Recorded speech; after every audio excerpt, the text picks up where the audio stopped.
Samantala, naniniwala ang Secretary General ng National Union of People's Lawyers na si Attorney Cristina Conti na mas makabubuti kung sumuko na lang si Senador Ronald Bato de la Rosa.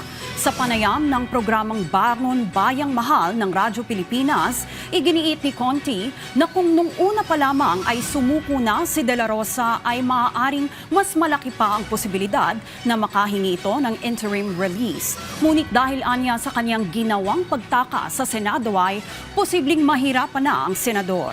Iginiit din ni Conti na hindi kailangan ng warrant of arrest mula sa local courts para maaresto si De La Rosa dahil may malinaw na jurisdiksyon ng ICC sa kasong kinahaharap ng senador na crimes against humanity. Yan ang gusto nga namin to surrender himself before the court.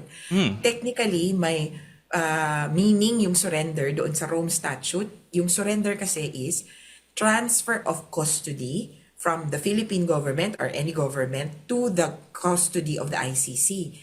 Kung hindi kailangan ng gobyerno at siya mismo yung pupunta doon, itawag doon surrender.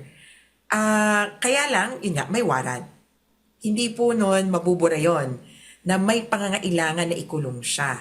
Kaya, kahit mag-voluntary surrender siya, kulong at posible at malamang sa malamang magsisimula ang trial.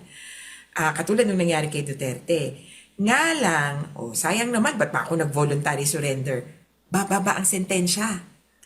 Gagaan kung sakasakali ang ipapataw sa kanya dahil nagbigay naman siya ng kumbaga, parang good faith doon sa korte. Kaya kung ako po sa kanya, dati pa akong nag-cooperate kasi it helps me more kung earlier mong ginawa.